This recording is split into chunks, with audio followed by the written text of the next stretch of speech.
Pôle emploi est dans l'ère de la dématérialisation depuis longtemps maintenant et nous développons notre offre de services digital. Et nous avons été contactés par TV PAES, donc média local en plein développement, avec une portée régionale et même autre, pour nous proposer de mettre en place des CV vidéo à l'attention des demandeurs d'emploi. Et j'ai trouvé l'idée de base vraiment percutante et totalement en phase avec les actions innovantes de Pôle emploi et les évolutions dans l'ère du temps. Alors, quand vous avez présenté ce projet aux demandeurs d'emploi, comment a-t-il été accueilli au tout début ? Alors la première réaction est une réaction de timidité, de réticence du demandeur d'emploi, du fait de la peur de la caméra. L'idée d'être filmé fait peur. Ensuite c'est mais que va-t-il advenir des images et en gros c'est plutôt une réaction réticente. Donc il faut évidemment convaincre les demandeurs d'emploi en leur expliquant la plus-value que va apporter ce CV vidéo face aux outils et moyens plus classiques dans leur démarche de recherche d'emploi. Donc cette plus-value pour une personne en recherche d'emploi, quelle est-elle ? Alors plusieurs aspects à ce CV vidéo apportent une plus-value aux demandeurs d'emploi. Il s'agit de quelque chose d'innovant. Le CV vidéo permet de se démarquer par rapport aux candidatures par CV papier de façon classique.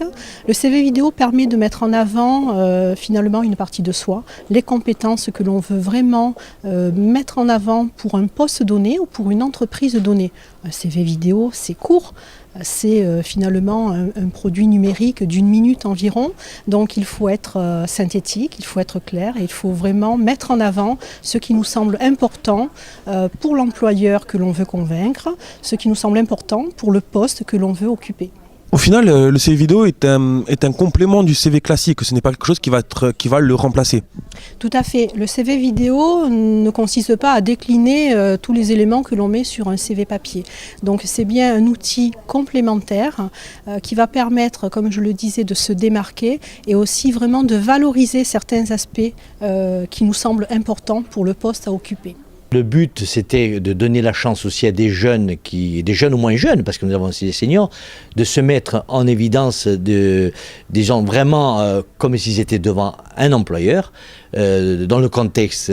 Aujourd'hui, la caméra, donc, c'est comme si c'était un employeur, sauf qu'il n'y a pas un retour de questions, et c'est de les mettre en confiance et pour qu'ils puissent déjà se défendre pour que demain ils puissent avoir un travail. L'avantage que nous avons déjà, c'est un diffuseur, mais on est aussi dans l'économie sociale et solidaire.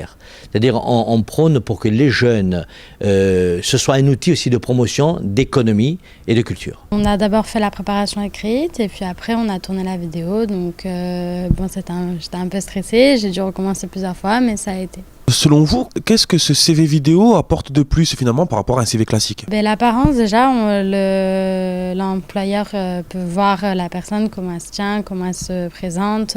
C'est un plus et surtout dans certains métiers comme pour moi la coiffure où l'apparence compte énormément. Je pense que c'est un plus par rapport au CV papier. J'espère que ça va vraiment me démarquer des CV papier et pour pouvoir trouver un CAP en coiffure dans un salon.